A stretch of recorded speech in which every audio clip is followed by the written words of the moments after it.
Hello everyone, welcome back to our channel. Welcome to the publication series.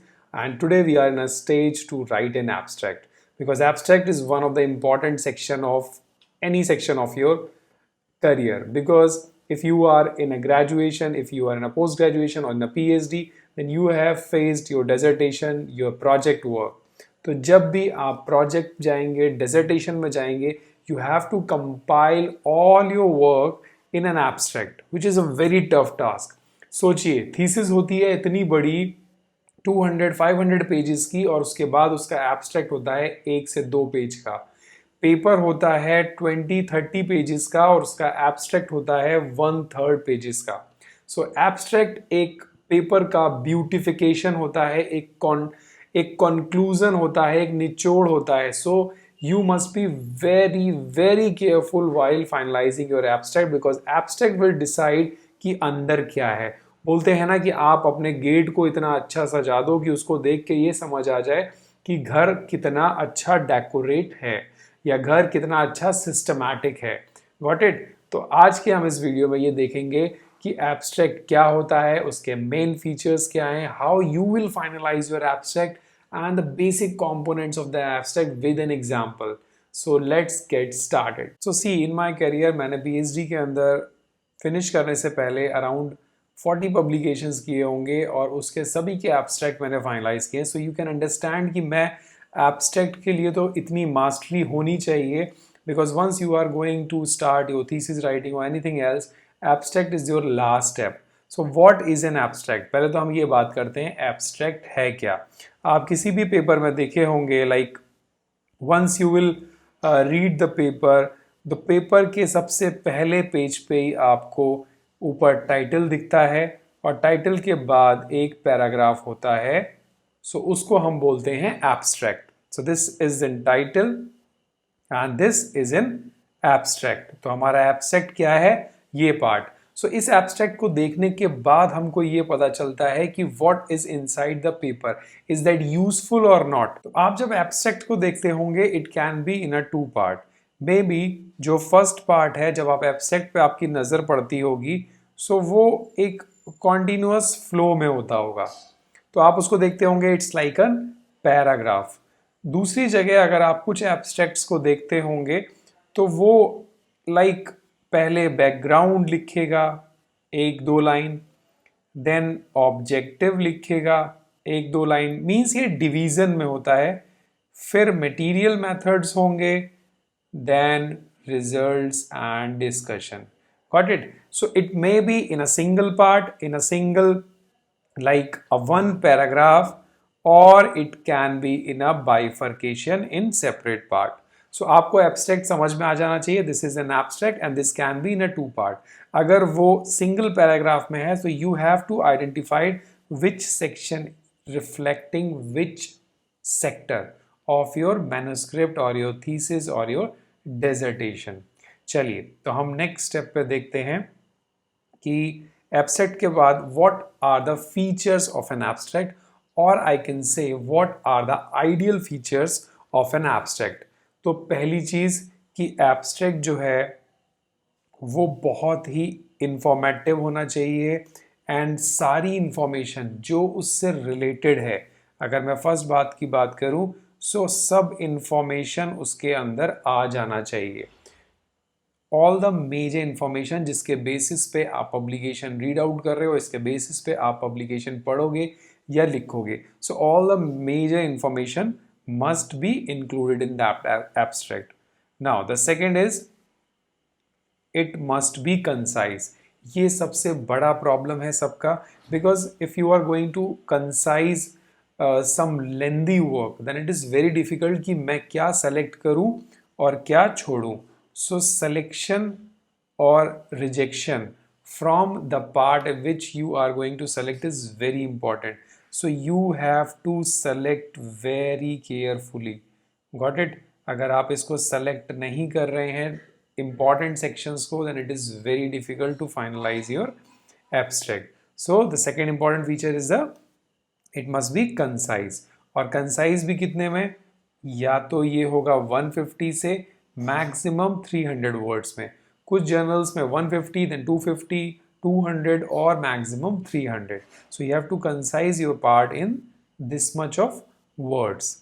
Now the third is the self contained. What is the meaning of self-contained? The self-contained means that abstract itself reflects what is inside your full manuscript. If somebody is going to skip to read out the introduction, material method section, results and all, if he or she will going to just read out the abstract, he will get full information. So it must be self-contained. So this is an art, I can say.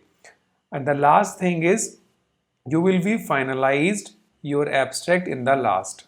तो सबसे पहले आपको अपने सारे sections को finalize करना है, then at last you have to finalize your abstract. So these are the 4 major features of an abstract. चलिए, तो next है what are the components of an abstract. This is very important because अगर आप paragraph में भी लिख रहे हो और जैसे मैंने अभी फर्स्ट पे बताया और अगर वो डिवाइडेड में लिख रहे हो, then also it is very important. The first is introduction. Introduction reflects कि what you are going to do, means like what is the background, उसमें क्या चल रहा है, आप किसके बारे में लिखना चाह रहे हो, वो इंट्रोडक्शन. उसके अंदर आपका क्या मोटिवेशन है, आप क्यों उसको लिख रहे हो, that should be come inside the introduction section and it must be in a 1 to 2 line, only 1 to 2 line. Now the second part is the problem, or I can say some journals mention this part as a problem and some said objective. So you have to mention कि आप क्या करने वाले हो, जो ऊपर introduction था, background था, उससे रिलेटेड आप क्या प्रॉब्लम और क्या ऑब्जेक्टिव लेके ये सॉल्व करने वाले हो. This must be in a 1 or 2 line because आपको वर्ड लिमिट क्रॉस नहीं करना है. Now comes the material matter section, मतलब उसका प्रोसीजर. तो प्रोसीजर आपको देखना है, मटेरियल मेथड उसका लिखना है कि कौन कौन से मेजर. अब देखिए जब मटेरियल मेथड सेक्शन लिखेंगे you know need to write each and everything like आपने सेंट्रीफ्यूज किया, लाइक आप यहाँ गए वहाँ गए, what method what finally you have adopted in your research work, that must be included in the material method section. The fourth is the result and discussion section. अब it might be possible कि जो research work है that is very lengthy and you have more than 10 results, but what you have to done in the abstract, only the key findings, only the key findings. You have to mention only the key findings, the results. For example, you have 10 parameters, but what you will write, like you have how much x% improve, 40% improvement compared to that one, not the values, because if you write the values तो वो lengthy हो जाएगा और length उसकी finish हो जाएगी. Now last is the conclusions. Conclusion in 1 line, not more than that. उसके अंदर आपको जस्ट ये लिख के फिनिश आउट करना है कि किस तरीके की फाइंडिंग्स आपकी आई या इन सारी चीज़ों में आपने ओवरऑल क्या कंक्लूड किया, not in a paragraph, just for 1 or 2 lines. Again 1 or 2 lines. So this is the components. Previous are the features of an abstract and what is an abstract. So this is all about you have to write an abstract. So I am giving you an homework that you have to write your abstract whatsoever work you are doing.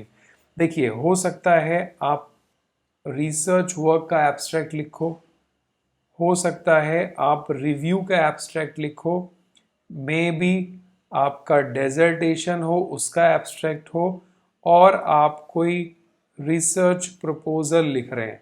सो देखिए research proposal अगर आप लिख रहे हैं, सो research proposal के अंदर results नहीं आएंगे, probable methodology and the probable findings आएंगी. डेजर्टेशन के अंदर सब सेम आएगा. रिव्यू आर्टिकल के अंदर एक चीज़ आपको नोट करनी होगी कि यहाँ पे भी रिजल्ट एंड डिस्कशन नहीं आएगा. आपने क्या फाइंडिंग्स की, that should be there in that review article. And research का सेम जो मैंने आपको अभी समझाया है, so that should be the same like this. इसका और इसका बिल्कुल सेम रहेगा. So what is your the homework, you have to send your abstract, you have to send your titles to me so that we will discuss in the next with the help of some examples. Thank you everyone. Have a nice day. Take care.